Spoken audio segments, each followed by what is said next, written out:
Hello YouTube, today I have an unboxing of the Baker Hann II Derby shoes. They are dress shoes. I'm wearing my dress Tissot watch here. So let's open the box up.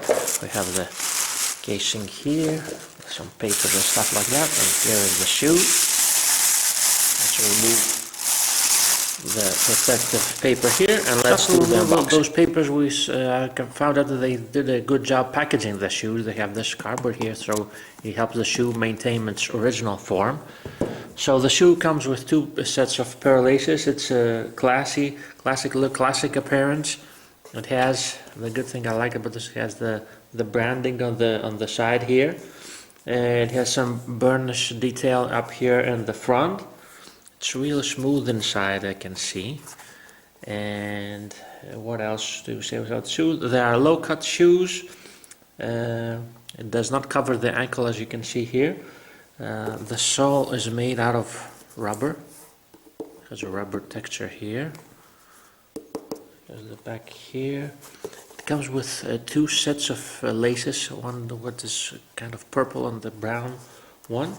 It has the branding on the heel, we said, and it has the classic punch holes here up front. Let's take a closer look at it.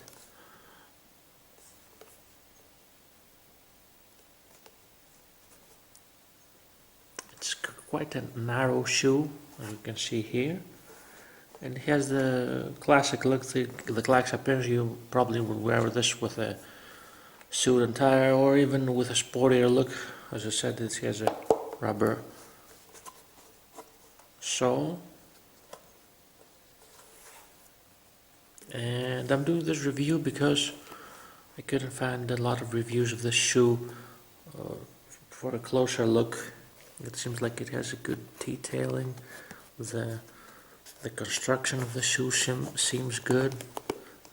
Said in the beginning that the packaging is very good. It's made in India, it says here. However, it seems like it has good quality. You cannot press it because of the packaging. And that's about it.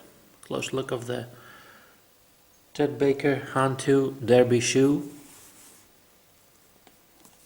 And how it is packaged from the retail. I bought it from Amazon. Again, I look underneath. It's not used, of course. Thanks for watching. Please like and subscribe.